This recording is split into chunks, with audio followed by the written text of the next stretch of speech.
Buenos días, amigos y amigas de Diálogos en Libertad. Hoy es un día muy especial para este programa, debido fundamentalmente a sus participantes, puesto que, como ya hiciéramos hace 15 días, hoy otra vez nos reunimos con los padres, con parte de los padres de la democracia, con tres personas muy importantes que desde el principio de la democracia lucharon por la democracia, lucharon por la libertad y de una u otra manera hicieron que España llegara hasta donde hemos llegado con 42 años de democracia. Estas personas son, por un lado, Javier Rupert, ya nuestro habitual embajador en Washington. Por otro lado está Pedro Bofill, exdiputado del Partido Socialista en las primeras legislaturas y un hombre también que tuvo representación en la Unión Europea porque fue eurodiputado y una persona importante dentro del Partido Socialista Obrero Español de la época de Felipe González, y una persona un poco especial, por lo menos para mí, por el hecho de que los dos somos guipuzcoanos, tenemos una amistad personal importante, pero en su haber tiene dos cosas. Ser de los primeros dirigentes que tuvo Alianza Popular en el País Vasco y concretamente en la provincia de Guipúzcoa, con todo lo que supuso en los años 80 y 90, aquellos años de plomo donde la banda terrorista ETA asesinaba por el mero hecho de decir que uno se sentía español, que defendía la libertad o que defendía la Constitución.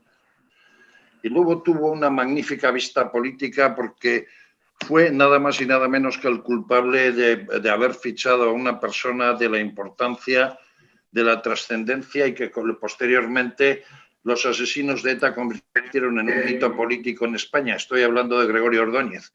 José Eugenio Azpiroz Villar tuvo la culpa, por llamarlo de alguna manera, de fichar a Gregorio Ordóñez, un personaje que sería y que será historia de la democracia para siempre. Pero antes de empezar, permítame recordarle a los amigos de Factores de Poder y de Diálogos en Libertad que Factores de Poder es una compañía de comunicación que está instalada en 3 continentes, en Estados Unidos, en Latinoamérica y ahora en España, y que nuestros programas son de calidad, con veracidad, con opiniones importantes y con personajes de primera línea como los que tenemos hoy en Diálogos en Libertad. ¿Ello qué conlleva? Pues que tengamos que tengamos la calidad necesaria para que, bien, si usted es profesional, es empresario o es una persona que quiere promocionar o enseñar un producto, pues que puede utilizar nuestros programas, los programas de Factores de Poder, para enseñarlos a nuestros televidentes, que son cada día más y sobre todo personas inteligentes y personas interesadas en todo aquello que sea actualidad. Y recuérdelo, puede consultar con nuestros asesores en www.factoresdepoder.com. Y ahora sí, precisamente vamos a hablar de factores de poder, de cosas que tienen que ver con el poder, porque ustedes se acordarán cómo hace 15 días en un programa en el que estaban Javier Rupérez y Pedro Bofill, estuvimos hablando de que si en España había una crisis institucional o había una crisis democrática. Pero de entonces aquí se han producido muchas cosas y se han producido tanto como que se ha desvelado que desde la Moncloa, los años de la Moncloa, se ha producido una operación política que ha afectado a varias comunidades autónomas. Esa operación política cuyo resultado ha sido negativo, que ha culminado la mañana de hoy teniendo en la comunidad autónoma de Murcia, cuando se ha rechazado esa moción de censura que presentaron el Partido Socialista y Ciudadanos. Y por otra parte, pues los resultados de esta moción ha sido que una formación política que en antaño liderara Albert Rivera y que en la actualidad lidera Inés Arrimadas, pues esté en pleno proceso de descomposición y que día tras día pues vayan abandonando sus filas un montón de militantes y cargos públicos y que probablemente eso dé lugar a que en las inmediatas elecciones autonómicas que tendrán lugar el 4 de mayo en Madrid, a partir de ahí el mapa político español, pues nos encontramos que se pueda recomponer y que una fuerza política menos esté en el panorama. En este caso sería Ciudadanos. Buenos días, señores. En los últimos 15 días ha habido muchísimas novedades y se acordarán que estuvimos hablando de un poco de cuál era la situación general de España y ustedes llegaban a la conclusión de que una de las cosas importantes para ir enderezando el rumbo de España sería la necesidad de un pacto entre el Partido Popular y el Partido Socialista, como una de las conclusiones a las que llegamos en aquel programa. Pero 15 días después y con esta vorágine, con este huracán político que se ha producido, ¿qué diagnóstico me hacen de la actual situación española? Javier, por ejemplo. Eugenio, yo creo que lo has dicho con mucha claridad, ¿no? Y la verdad es que a mí me alegra infinito que esté José Eugenio con nosotros. Pedro y yo hemos tenido ocasión de hablar en este foro, tenemos mucha ocasión de hablar en otros foros más privados y más directos, porque efectivamente nos une una buena amistad y al mismo tiempo también una buena participación en los análisis y en las conclusiones, ¿no? Primero, yo creo que estamos contemplando un espectáculo realmente lamentable, ¿no? Realmente lamentable, con independencia de cualquier tipo de análisis político que podamos y debamos hacer. Es decir, estamos contemplando un espectáculo en donde hay gente que está muriendo, hay gente que está sufriendo como consecuencia del virus, hay gente que está sufriendo como consecuencia económica y social del virus en unos alcances realmente brutales, que prácticamente desconocidos en los últimos 40 años, y hay una parte de la vida política, no digo que sean todos, pero que se dedican a jueguecitos, ¿no? Y yo creo que eso lo que produce es, por lo menos me produce a mí, y me imagino que al común de los mortales, lo que le produce es una reacción realmente enfadada, ¿no? ¿Qué tipo de clase política tenemos, ¿no? Dicho todo lo cual, efectivamente, el análisis es también el análisis casi de una comedia, de una mala comedia, ¿no? En donde se empieza con una moción de censura que plantea una parte del gobierno de Murcia contra la otra parte del gobierno de Murcia, que es una cosa realmente insólita, con una deformación brutal de lo que son las mociones de censura. Ya comenzó el tema de la moción de censura deformada cuando Sánchez la presentó en el Congreso de los Diputados para acabar con Rajoy. Pero al mismo tiempo también, efectivamente, eso ha traído consigo toda una serie de consecuencias que pueden contribuir a lo mejor de manera positiva a cambiar el mapa político y consiguientemente el mapa institucional, ¿no? Yo efectivamente creo que desde ese punto de vista los movimientos de un señor que sigue todavía siendo el vicepresidente del gobierno son insólitos en cualquier democracia medianamente bien constituida. Un vicepresidente del gobierno que sin dejar de serlo y sin abandonar el escaño anuncia que deja de serlo dentro de unos días para presentarse a una elección de un gobierno, de un gobierno de una comunidad autónoma, al mismo tiempo también con una vocalización verdaderamente brutal y absolutamente obscena de cuáles son sus planteamientos, y al mismo tiempo también con lo que estamos viendo, que es un realineamiento de las fuerzas políticas. Yo creo que Ciudadanos ha desaparecido. Yo creo que Podemos está afortunadamente en trance de desaparición y posiblemente entre las cosas que no sabemos está la razón por la cual la Iglesia se ha volcado en esta decisión. Y al mismo tiempo también a lo mejor resulta que al final, como dice la presidenta de la Comunidad de Madrid, que se le debe un favor, y es que efectivamente ha sacado a Iglesias de la Moncloa, ¿no? A lo mejor resulta que al final efectivamente la razón... Javier, vamos a ir hablando de esto. Vamos a ir hablando de esto a lo largo del programa, pero voy a presentar al resto de los invitados y entramos directamente en tertulia. José Eugenio, ¿qué diagnóstico me hace usted en relación a lo que está sucediendo en estos días, en la convulsión política o huracán político que llamaba yo en una reciente intervención que tuve el lunes pasado en uno de nuestros programas en Agárrate, hablando de todos estos movimientos telúricos políticos que se han producido últimamente en España? Bueno, en primer lugar, Eugenio, gracias por la invitación y alegrarme por los compañeros. Javier le conozco hace muchos años y Pedro Fombofil y yo hemos compartido también escaño en el Congreso, pues son dos personas con una enorme experiencia y conocimiento. Yo, para empezar, asumo lo que acaba de exponer mi compañero Javier Pérez, ¿no? Pero he de decir que yo creo que nuestra situación es particularmente, si se me permite la expresión, dramática, con la que está cayendo la situación sanitaria, la situación económica, la situación de incertidumbre. El futuro que vamos a tener en pocos meses es mucho más angustioso cuando las ayudas y los ERTES, etcétera, desaparezcan. Pues me parece que es una situación en la cual la clase política, por llamar de una forma a quienes están en la representación pública, deja muchísimo que desear. Yo creo que hemos tenido generaciones de políticos que han antepuesto una cosa que hoy he hecho en falta en nuestra sociedad y probablemente en cualquier sociedad occidental, en cualquier democracia, el sentido del bien común.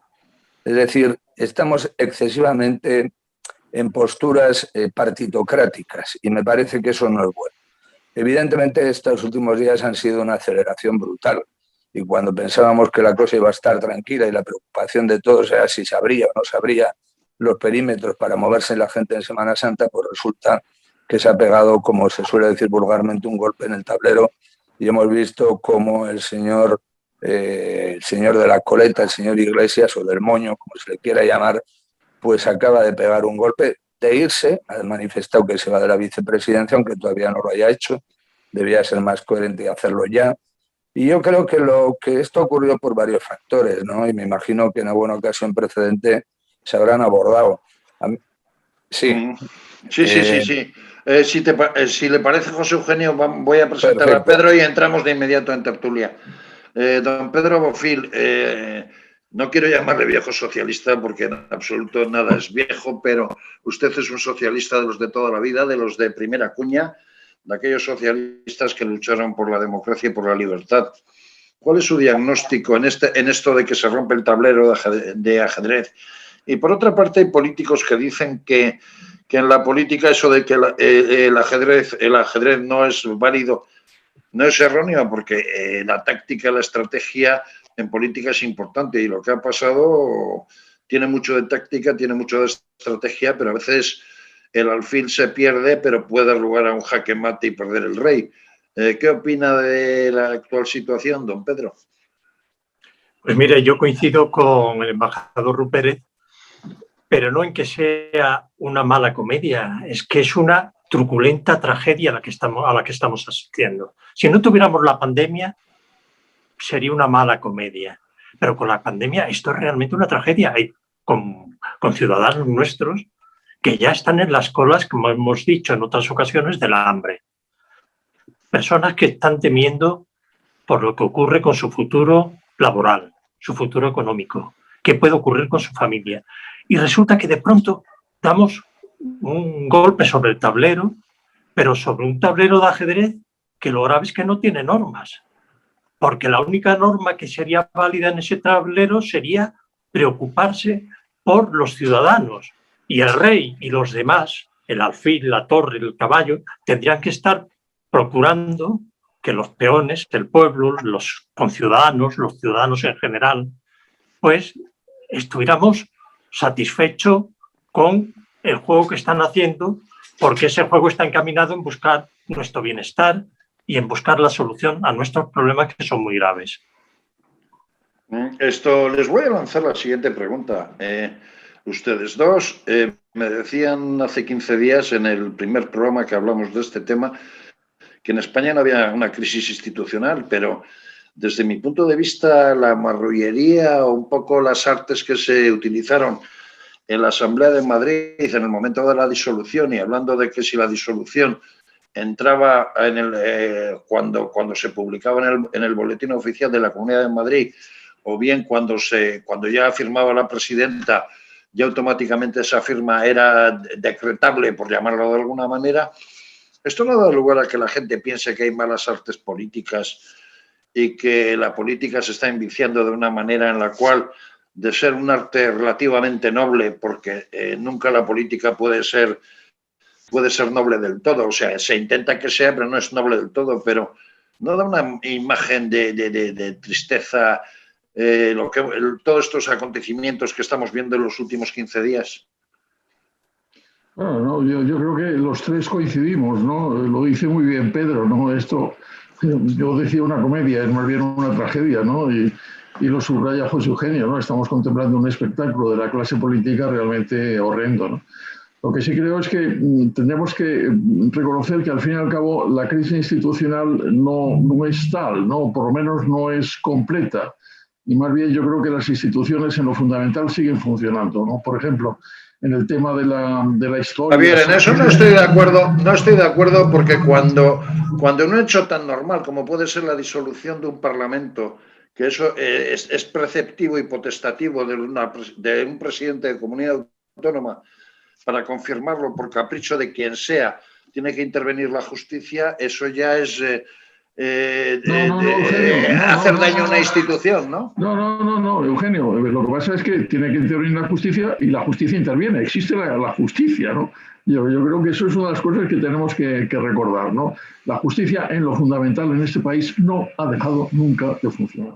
Y lo estamos viendo todos los días. Lo hemos visto precisamente en la decisión que tomó sobre la Comunidad de Madrid, anteponiendo lo que es la disolución la disolución de las cámaras y la convocatoria de elecciones a la presentación de las mociones de censura. Pero lo estamos viendo también en las comparecencias que en este momento están existiendo en en tribunales correspondientes de a todos aquellos acusados de corrupción en diversas formaciones políticas. No exageremos, no exageremos. A mí me parece absolutamente repugnante lo que está ocurriendo, pero sepamos también que las instituciones en lo fundamental siguen existiendo y siguen funcionando. Y desde luego la justicia, afortunadamente, sigue funcionando. Podemos decir que tal o cual efectivamente no corresponde exactamente a lo que son los baremos que exigimos para el comportamiento de los miembros del Poder Judicial, pero en general eso funciona.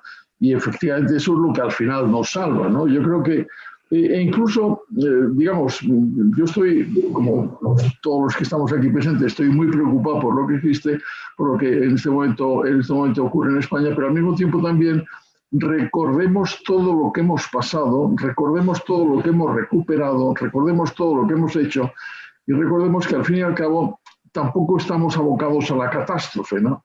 Dependemos de nosotros mismos, pero yo creo que a lo mejor por razones que no tienen nada que ver con las voluntades de los políticos, pero sí por movimientos cívicos, nos encontramos con una situación que tiene una fundamentación institucional importante y que nos devuelve un poco el sentido de la realidad. Yo no desespero del todo, no quiero desesperar, ¿no? Pedro, usted como hombre de izquierda, viendo lo último que ha hecho el vicepresidente segundo del gobierno, que resulta que deja el gobierno para presentarse a presidente de la comunidad autónoma, intentando imponer a otra candidatura también de izquierda extrema o de extrema izquierda, el que él sea el líder de ese sector. Y luego, por otra parte, el hecho de que las encuestas le daban casi desaparecido del mapa político en Madrid. ¿Cómo lo califica? Y esto no tiene algún otro viso de una cosa más, porque es muy raro que que una persona que sea líder de un partido político deje la vicepresidencia segunda del gobierno para presentarse a una comunidad autónoma. ¿Ahí hay algún trasfondo de operación? Y luego, por otra parte, en la izquierda, ¿cómo se ve eso desde el socialismo de siempre? Bueno, son varias preguntas. La primera de ellas, el señor Iglesias deja la vicepresidencia porque tiene urgente necesidad de recuperar credibilidad. Y para recuperar credibilidad, él se mueve muy bien en los ambientes, digamos, donde su manipulación puede dar resultado. Hay que entender la personalidad de Iglesias, del vicepresidente de gobierno segundo. Él es un hombre que provoca, es un provocador. Tiene un partido que se dice que yo no admito que sea progresista, es que es fundamentalmente reaccionario. Reaccionario es aquel que se viene a apoyar a ETA diciendo que fueron los primeros que se dieron cuenta que tenemos una constitución de papel. Reaccionario es aquel que critica a los medios de comunicación si no coinciden con lo que él quiere que diga. Reaccionario es aquel que está diciendo a su portavoz del gobierno que agite y movilice a los incendiarios y provocadores violentos para conseguir lo que él quiere, que son objetivos espurios, que no se sabe muy bien al margen de esa egolatría y soberbia que tiene, no se ve muy bien hacia dónde va dirigido. Va dirigido a los ingenuos que le apoyan para tener un poder relativo. Y entonces la siguiente pregunta es, ¿y qué hace el gobierno de España? Y entonces habría que preguntarle al señor Sánchez, ¿cómo mantiene usted todavía, porque todavía está en vigor, a esa persona como vicepresidente? Que dice que va a dimitir el día 14 de abril. ¿Para qué? Para decir que es republicano. Es que es todo tan infantil, lamentablemente. Es tan intelectualmente, tan de bajo nivel, que resulta increíble poder analizar hacia dónde va esta persona. Lo único que quiere es estar en el poder y mantenerse en el ámbito que él se desarrolla mejor. Y yo creo que él piensa que en Madrid él va a estar más cómodo porque nadie lo va a sujetar. Es decir, va a estar actuando según quiera, sin correa de sujeción ninguna. Y entonces lo demuestra, todo esto, toda esa golatría lo demuestra cuando él dice que se presenta para que haya una auténtica izquierda en Madrid, cuando es un reaccionario visceral, porque quiere imponer normas que van contra la democracia, imponernos soluciones que han fallado a través ya de la historia. Luego hay que entenderlo con que él es un dirigente de asamblea de facultad que se desenvuelve muy bien con los ingenuos, lamentablemente. Pero yo creo que ese rédito se le va acabando porque la formación del ciudadano medio va recuperando, se está dando cuenta que es necesario la moderación y el realismo para estar en política. José Eugenio, en cuanto al resultado de que están dando lugar estas operaciones, se dice que esta operación puede haber sido lanzada desde los aledaños de Moncloa, teniendo en cuenta que, dada la situación de la pandemia, España está a punto de recibir, a partir del 31 de este mes, dinero de la Unión Europea y que la Unión Europea, dada la manera en la que se está gobernando y los resultados que está teniendo la manera de gobernar, podría aplicar a España una política tipo chiripas, es decir, de controlar mucho el dinero que se da a España, de ser muy rigurosos a la hora de exigir los planes que se le dan, y que quizás Pedro Sánchez haya querido hacer una operación de absorber ciudadanos para tener la cara amable de cara a la Unión Europea. Pero la consecuencia es que Ciudadanos está prácticamente desapareciendo o por desaparecer casi de manera inmediata a partir del 4 de mayo. ¿Usted cree que el mapa político va a variar mucho y, por otra parte, que esta desaparición de Ciudadanos va a tener lugar? Si se me permite, quisiera previamente un par de pequeñas matizaciones. Sí. Yo comparto lo que ha dicho Javier Rupérez en relación a la cuestión institucional. Entiendo las instituciones como estabilizadores sociales fundamentalmente, ¿no? La vertebración que nos hemos dado consensuadamente las sociedades. Y estoy de acuerdo en eso, pero me parece que convendría añadir algo que creo que está ocurriendo, que es justamente el intento voluntario de desprestigiar las instituciones y de los equilibrios que se producen entre los poderes que desaparezcan, y ahí vemos toda la actuación mal resuelta por todos. No voy a criticar aquí solamente al Partido Socialista, por ejemplo, de la elección de los miembros del Consejo del Poder Judicial o del Constitucional, etcétera, etcétera. Pero estoy de acuerdo, como decía Javier, que al final, pese a que haya fallos institucionales, todavía tenemos afortunadamente la justicia, con todos sus errores, pero está la justicia que resuelve muchos problemas. Y me preocupa en el sentido en que si al final se deteriora el rango de independencia y de actuación de acuerdo con la ley de la magistratura, pues nos podemos encontrar en una situación francamente difícil. En cuanto a Pablo Iglesias, es comunista y él no lo oculta.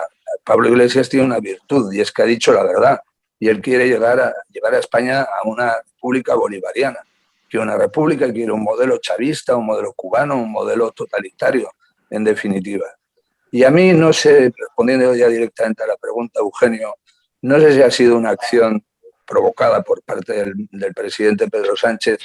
Sí me parece que tiene sentido que ahora que hay que gobernar con mayúsculas, o va a haber que gobernar con mayúsculas, porque los que nos van a ceder fondos para poder flotar y no ahogarnos, que es la Unión Europea, lógicamente va a imponer condiciones que casan difícilmente con un ideario populista y revolucionario como es el de Pablo Iglesias. De manera que yo creo que era muy difícil para él continuar cohabitando en el momento en que haya que adoptar medidas que no son las más gratificantes, que no son las más populares. Y en ese sentido, pues ha cogido una situación en la cual también se le podía caer el partido en Madrid y que probablemente su comparecencia haga que se mantengan en 7, 8, 10 diputados y, bueno, pueda vender esa posición, no caer en Madrid. Y también hay un hueco que no hemos comentado y es un hueco que no me gustaría que sucediera, pero que está ahí. Y es la posibilidad de que él aglutine a las fuerzas del descontento social que progresivamente se pueden ir produciendo a medida que caigan los ERTEs, a medida que no lleguen ayudas a gente que carece de ingresos, a medida que las colas del paro se sitúen en una realidad trágica de en torno a los 6 millones de personas. Y claro, cuando hemos visto cómo le han fallado leyes por las que han apostado decididamente, el tema de la ley trans, el tema de del salario mínimo interprofesional, en que este año no se ha subido, en el tema de la prestación universal que se daba y está fallando y no está llegando a mucha gente que antes tenía algo y ahora no tiene nada porque tuvo que renunciar para pedir. En el tema del mercado de trabajo, yo creo que Pablo se ha quitado de en medio y le deja ahí una particular situación de poder reivindicar el descontento e incluso movilizar la calle, cosa que ya ha hecho en ocasiones precedentes, empezando cuando el Partido Popular ganó en Andalucía. O sea, muy respetuoso con la democracia cuando le dan votos a él y en absoluto respetuoso con lo que los demás hacen. Por ser un poco provocador y porque se está comentando en Mentideros Políticos y de manera privada con alguno de ustedes, lo hemos hablado telefónicamente en esas conversaciones que tenemos fuera de tertulia también de manera privada. Esto no dará lugar quizás a que esta operación pueda desembocar de manera más o menos inmediata. Y estoy hablando, esperando después de los resultados del 4 de mayo y teniendo en cuenta de las nubes negras que se ven en el horizonte a partir de septiembre, octubre, a una convocatoria de elecciones generales en las que probablemente el mapa político español pueda tener un cambio de trascendencia importante desde el punto de vista de que bien desde la izquierda, bien desde la derecha, haya una recomposición de bloques, por llamarlo de alguna forma?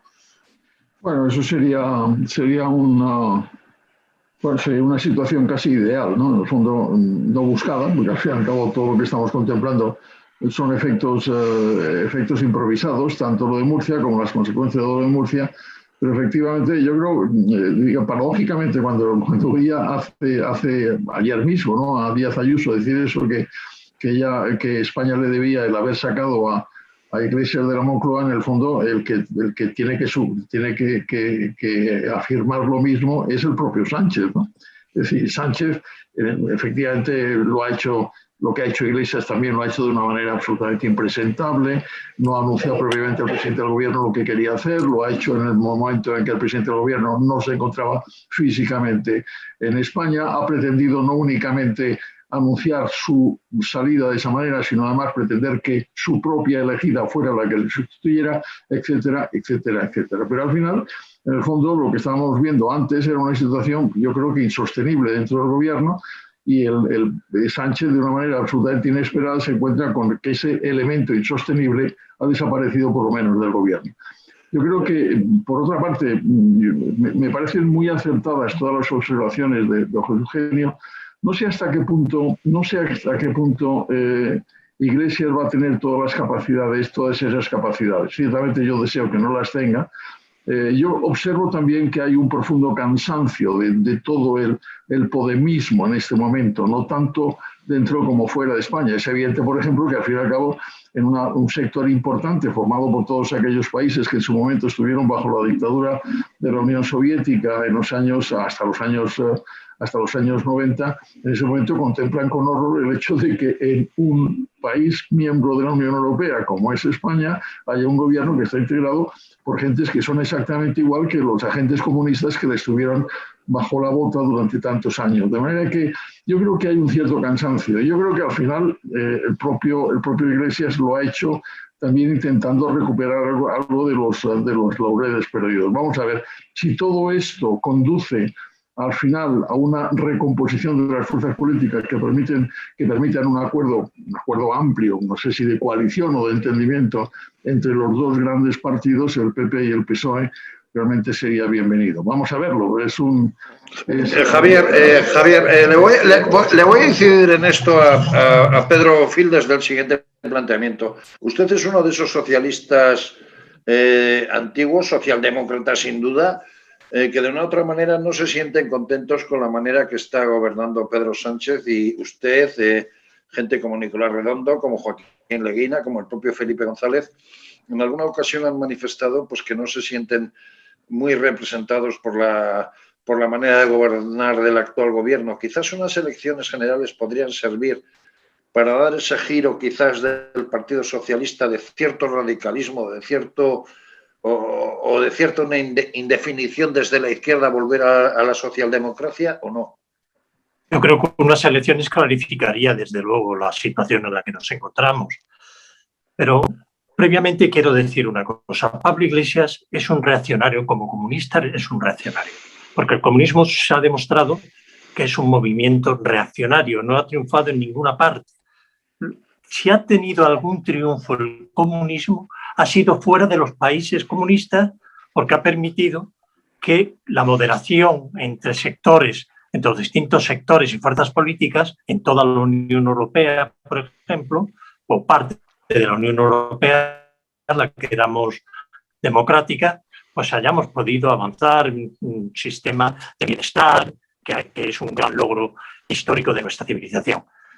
Por tanto, yo, aceptando lo que ha dicho José Ignacio, quiero matizar muy bien que ese señor a mí no me representa por ser reaccionario y que el gobierno que hay no me satisface. ¿Por qué? Porque la socialdemocracia busca otras vías. El éxito de la socialdemocracia moderna en toda Europa ha sido la capacidad de diálogo y de acuerdo. Eso fue la Constitución, eso fue la gran revolución que hicimos en España, el ponernos de acuerdo dos grandes sectores, representantes de las amplias clases medias que había, y avanzar a través del diálogo y del consenso a tener un sistema democrático sólido que permitiera desarrollar un estado de bienestar, por tanto, los problemas de los ciudadanos. Por las elecciones generales estarían bien, pero ¿cuándo? Esa es la gran cuestión. Porque lo que sí le voy a decir es una cosa. Yo me siento muy satisfecho cara a los fondos de la Unión Europea con el hecho de que no esté Pablo Iglesias en el gobierno, porque quien ha tomado ahora un mayor papel, mayor protagonismo, es la vicepresidenta Calviño. La ministra Calviño. Muy conocida en la Unión Europea, con prestigio en la Unión Europea, ya que procede de allí, es funcionario de la Unión Europea, y eso permite más fuerza y permite hacer políticas realistas, porque yo voy a insistir hasta la saciedad. Lo que necesitamos ahora es solucionar los problemas de nuestro conciudadano que lo están pasando muy mal y lo van a pasar peor. Y segundo, la necesidad de que haya personas que ya no estamos en la primera línea de la política, que impongamos la moderación contra los extremos. No podemos seguir polarizando la vida política en España de tal manera que el enfrentamiento sea lo normal, porque el enfrentamiento de los políticos termina por el enfrentamiento social, ¿no? A toda la sociedad. Es como una mancha de hablando termina por con enfrentamiento social. Sí, continuando con este tema, José Eugenio, en España parece que hay una cierta polarización tanto por la parte izquierda como por la parte derecha, de alguna manera, por la gran tensión política que se está generando, que también va a la sociedad. En unas posibles elecciones generales, vamos a decir, con esa posible absorción o recomposición de ciudadanos hacia el Partido Popular, como parece que se está viendo, y por otra parte, con un giro de la política del Partido Socialista, podríamos volver a lo que ahora está tan de moda esa palabra de normalidad, en el sentido de que ya hemos tenido 5 o 6 años de esos partidos nuevos que han fracasado, que de alguna manera han alterado la tranquilidad política en España, y que con esta grave crisis que tenemos encima quizás es el momento de que tanto la sociedad como la política se centre desde el punto de vista de sacar a España adelante y se deje de histrionismos de izquierda y de derecha? Bueno, sería deseable, desde luego, ¿no?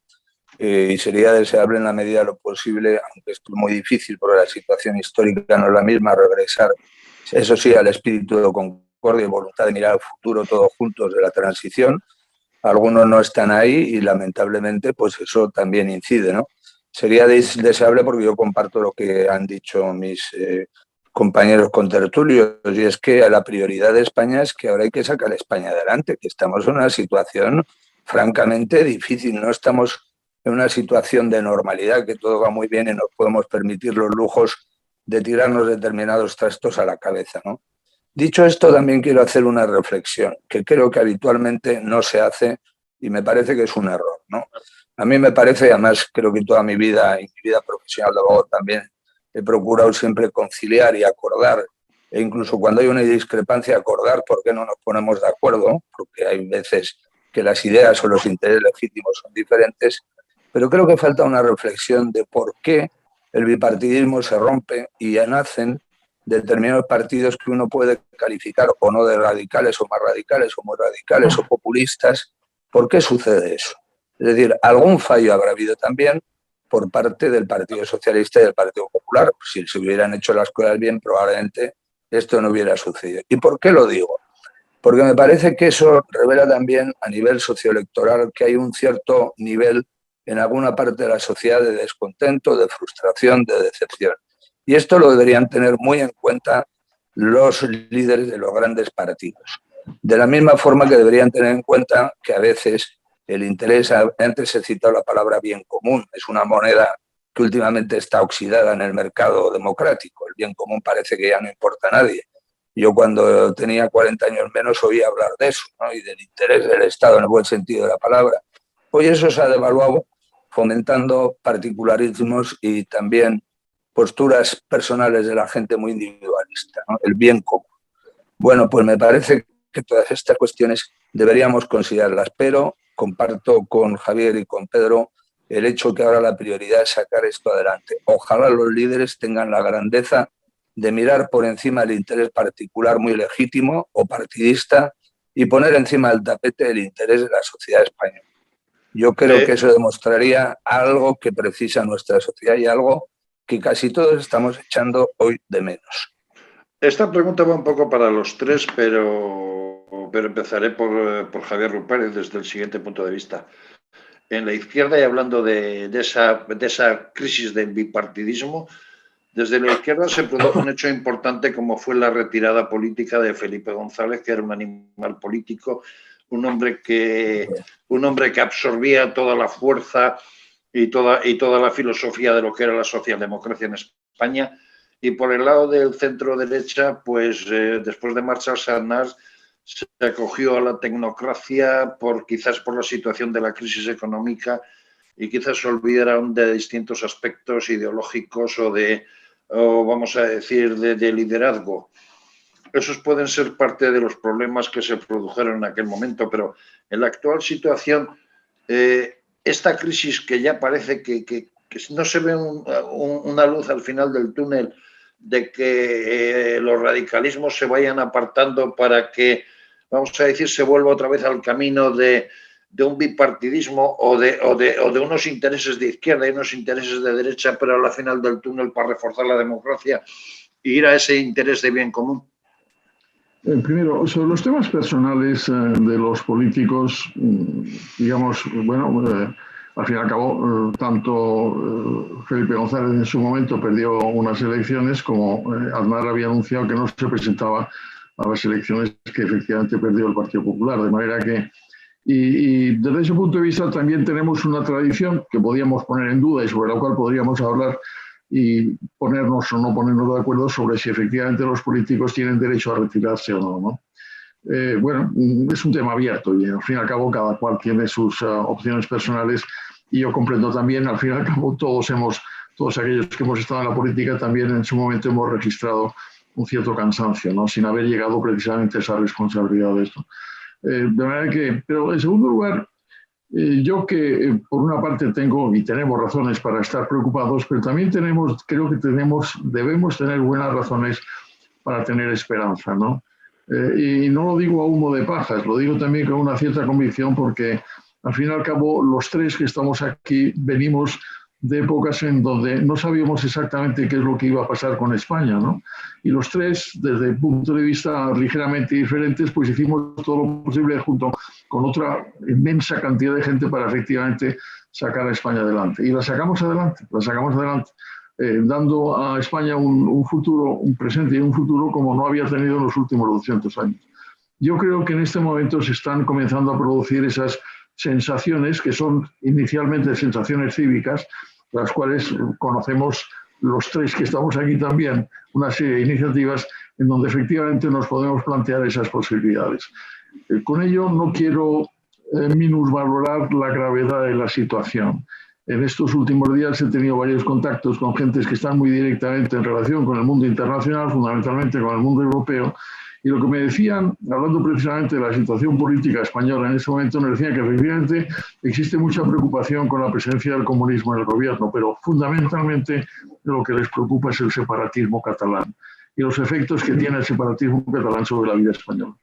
Bueno, pensemos en eso, pensemos también, como dice Pedro y como coincide José Eugenio, la necesidad de sacar a la gente adelante. La gente se está muriendo de hambre, se está muriendo de pandemia, se está muriendo de falta de trabajo, de falta de iniciativa, de falta de posibilidades. Pero yo creo que podemos salir adelante. No quisiera que fuera una profecía vacía, sino una convicción, y yo creo que ciertamente gentes como los que estamos aquí estamos dispuestos para dejarnos las cejas en ese tipo de trabajo, ¿no? Pedro, ¿qué opina usted? Pues que, bueno, coincido prácticamente con todo lo que ha dicho el embajador, porque en este momento es necesario hacer un esfuerzo no hay que tirar la toalla. Pero había una pregunta que ha planteado usted hace un momento: ¿por qué surgen los dos extremos? ¿Por qué se rompe el bipartidismo y surgen estos dos polos tan extremos dentro de la política española? También del tema que ha planteado Rupérez, el embajador Rupérez, que es muy grave, que es el tema de Cataluña, que es realmente... No, pero te se olvidan de algo que José Eugenio y yo no estamos de acuerdo. No solo es Cataluña, es el País Vasco, porque también se está pidiendo desde el País Vasco autodeterminación y liberación de presos, por ejemplo. Sí, no, pero sí eso lo que decide, por lo que tiene impacto, como muy bien decía el embajador, por las conversaciones que ha tenido, es el tema catalán. Y claro, la falta de estabilidad, la estabilidad es un factor económico de primera magnitud, porque sin estabilidad nadie pone, digamos, los recursos que tienes a invertir en lugares donde existe incertidumbre de futuro. Pero yo quería también profundizar un poco en el tema, ¿por qué surgen estos dos extremos? Surgen porque se produce una crisis financiera tremenda que atañe a las clases medias de una forma feroz y a la juventud. Es tremendo y no lo podemos olvidar, ver cómo la gente joven, gente joven, con ciudadanos nuestros de 30 años, no tienen la solvencia económica para poder tener una familia, una vivienda, y tienen que compartir vivienda. Esa incertidumbre que tiene nuestra sociedad cara al futuro se va agudizada por la falta de la estabilidad política en general. Yo creo que lo importante es que tenemos el respaldo de la Unión Europea y una cantidad de dinero inmensa. Si la sabemos utilizar, puede solucionar los problemas.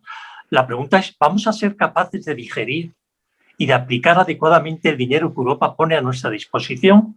Porque es sobrecogedor ver que, según los informes que tenemos de la propia Administración del Estado, solamente aprovechamos el 36% de los recursos que Europa pone a nuestra disposición, normalmente para proyectos. Quizás porque el gobierno ha olvidado, los gobiernos sucesivos han olvidado que tendrían que tener una plataforma de información y de ayuda para que los ciudadanos con iniciativa pudieran emprender proyectos que enriquecieran a nuestro país. Pero bueno, esas son cosas que tenemos que ir mejorando, pero urgentemente, porque el dinero que tenemos es muy grande, está ahí, y yo creo y confío en que seamos capaces, que todavía... Yo confío mucho en la sociedad española. La sociedad española ha superado dificultades increíbles y el sentido común y la moderación se van a imponer. Yo creo que nos van a imponer ellos a los políticos y a las organizaciones políticas la moderación. Y este es un factor a determinar en las próximas elecciones en Madrid. Yo creo que se va a primar. Bien, Pedro, como andamos mal de tiempo... Sí, perdón, que me entiendo mucho. Lo que quería decir que la moderación es un factor que hay que tener en cuenta porque la sociedad española sabe reaccionar a tiempo y premiará la moderación frente a los extremismos. José Eugenio, ¿cuál es su opinión? Hombre, yo confío también en la fe que tienen ellos en la sociedad española. Evidentemente creo que somos una sociedad que tenemos capacidades y lo hemos demostrado, aunque ahora tengamos liderazgos deficitarios. A mí me preocupa mucho, y ahora lo decía Pedro Bofill, la situación. Parto desde la posibilidad y la convicción de que vamos a salir adelante, que se están produciendo, él analizó ahora parte de las causas de los populismos, pero estamos en una situación paradójica. Cuando yo era un joven, el futuro era de ir mejorando el país, y España mejoraba, y las clases medias se ampliaban, y la gente acababa comprando un SEAT y podía luego tener al cabo de los años una pequeña ático o una casita en la playa. Bueno, hoy en día nuestros hijos tienen una expectativa, salvo los que están muy bien preparados, una expectativa de peor vida que la que hemos podido llegar a tener nosotros.